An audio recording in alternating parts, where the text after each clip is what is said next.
प्यारे बच्चों, आप सभी का कक्षा 11 में स्वागत है। आज मैं हिंदी विषय के अंतर्गत आपको आरंभ भाग 1 से जामुन का पेड़ नामक पाठ पढ़ाऊंगी, जिसके लेखक है कृष्णचंद्र।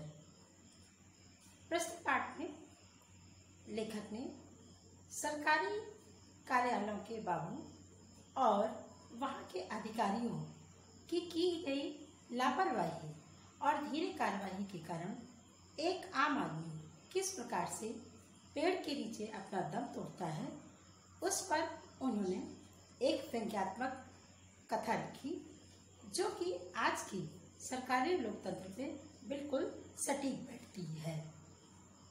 प्यारे बच्चों, आइए हम शुरू करते हैं आज का ये पाठ, जो आपके पाठ्यक्रम में दिया गया है, जामुन का पेड़। पाठ की शुरुआत सचिवालय के प्रांगण से यानी कि लॉन से होती है, जहाँ पर रात आंधी इतनी तेज से आंधी आती है या झक्कड़ चलता है कि उस लॉन में लगा हुआ एक जामुन का पेड़ गिर गया होता है। उसके नीचे एक आदमी दब गया। ये बात जब सुबह हुई तब चपरासी ने देखा जा करके तो उसके नीचे एक आदमी दबा हुआ था।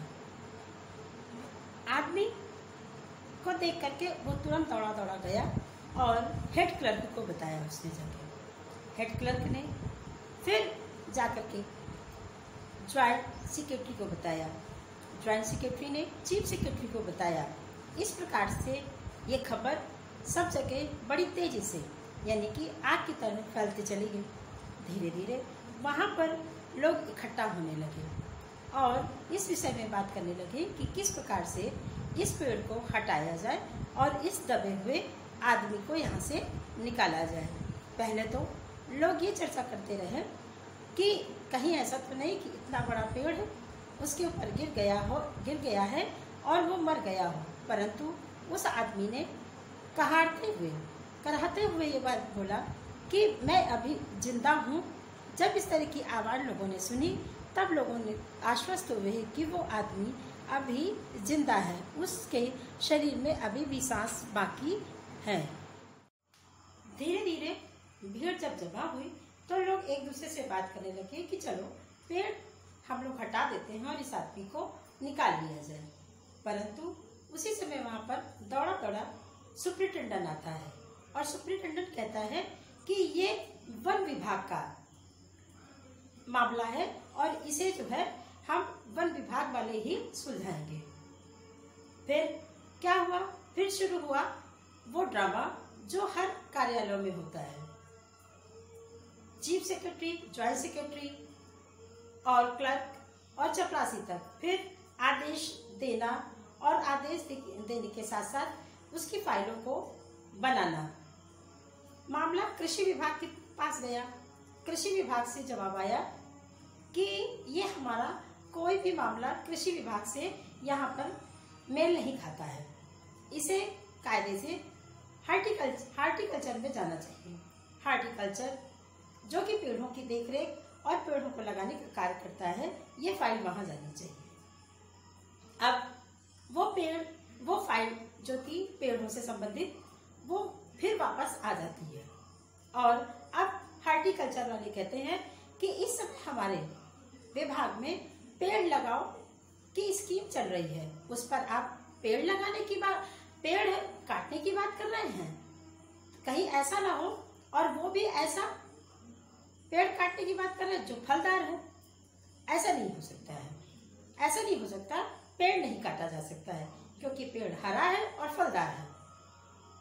इसके पहले कार्यालयी बाबुओं के द्वारा जिस तरह का वहां पर कार्य किया गया वो बहुत ही ज्यादा निंदनीय है। जैसे कि पेड़ के गिरते ही वहां पर जितने भी कार्य करने वाले लोग थे, वो जो आदमी दबा हुआ था उसके प्रति चिंतित ना होकर के इस बात से चिंतित थे कि इसमें जामुनें बहुत अच्छी होती थी। अब मैं अपने घर कैसे ले जाऊंगा, मेरे बच्चे इसे खा करके बड़े खुश होते थे, इत्यादि इस तरह की बातें करते हैं और आदमी की बात पर बिल्कुल भी ध्यान नहीं दिया जाता है। तब तक एक मन चले लड़के ने कहा, क्यों ना ऐसा करें कि जब विभागों के द्वारा कहा जा सकता है कि ये उनके विभाग का काम नहीं है, ये किसी भी विभाग का काम नहीं है, ना हॉर्टिकल्चर का है ना एग्रीकल्चर का है, तो ऐसा करते हैं इस आदमी के 2 टुकड़े करके इसे निकाल लिया जाए। फिर वहां पर कुछ लोग बोले हाँ यही सही है, लेकिन फिर उन्हें रोक दिया गया कि नहीं नहीं ऐसा नहीं होगा, क्योंकि यहाँ पर अभी विभाग से कोई भी जवाब नहीं आया।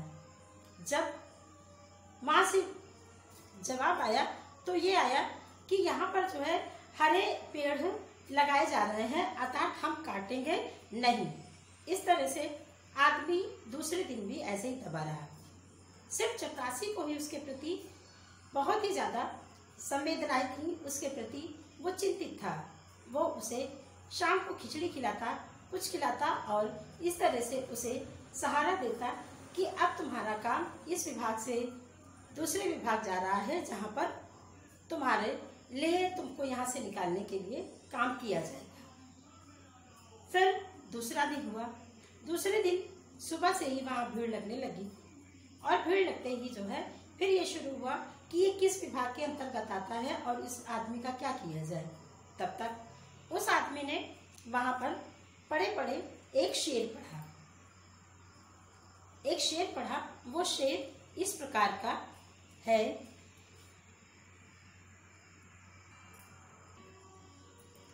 तभी वहां के लोग कहने लगे हाँ इन्हें काट करके निकाल लिया जाएगा और इसके साथ ही इसकी प्लास्टिक सर्जरी करा दी जाएगी।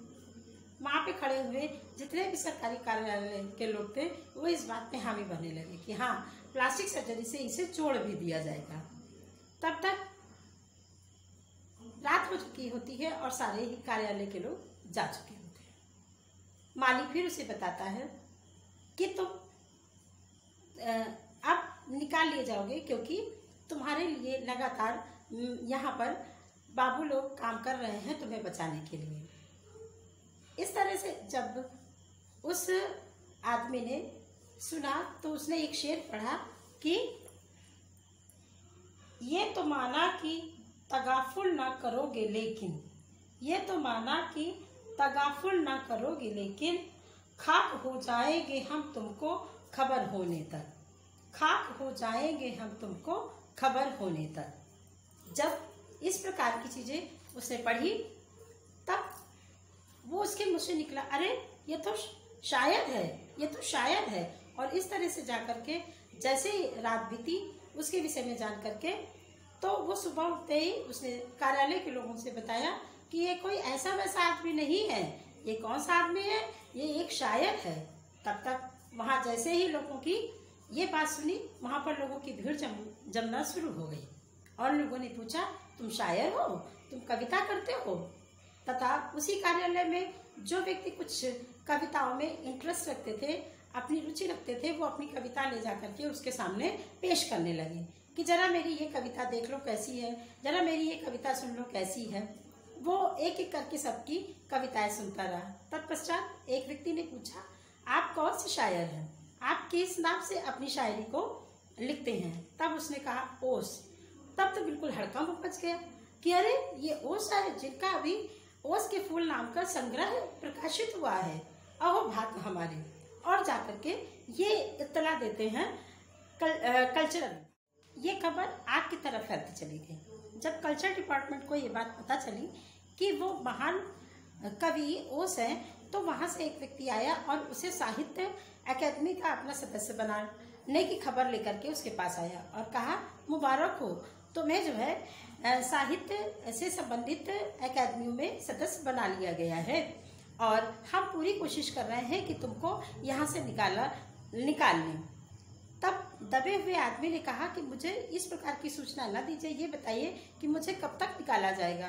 तब उसने बड़े ही मायूस तरीके से कहा कि अगर हम ये सब कर लेते होते तो हम तुरंत कर देते, अगर तुम मर गए तो हम तुम्हारे बीवी बच्चों को वजीफा दिला सकते हैं, तुम्हारा नाम स्वर्ण अक्षरों में साहित्य में लिखा सकते हैं, लेकिन तुम्हें इस पेड़ के नीचे से नहीं निकाल सकते। लेकिन आप फिक्र न करें, हम पूरी कोशिश में लगे हुए हैं कि तुम्हें जल्द से जल्द यहाँ से निकाला जा सके।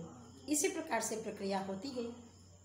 तदुपरांत एक दो दिन बाद फॉरेस्ट विभाग से यानी कि फॉरेस्ट विभाग से लोग आए और हाथ में आरी वगैरह लेकर के पेड़ काटने को जैसे ही चले वैसे ही सुपरिटेंडेंट आ गया और सुपरिटेंडेंट ने कहा कि इस पेड़ को नहीं काटा जा सकता है। क्यों?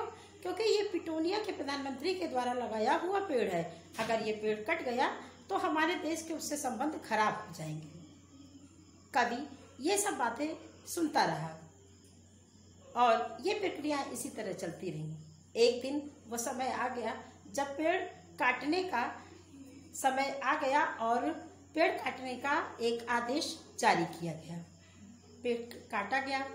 पेड़ काटने के लिए लोग बड़े उत्सुक थे कि आदमी को बड़े आसानी से निकाला जा सकता है, लेकिन पेड़ कटता कि ना कटता ये एक अलग बात है, लेकिन उस दबे हुए पेड़ के नीचे वो आम आदमी हमेशा के लिए उसकी आंखें चित्त खुली की खुली रह गई। धन्यवाद।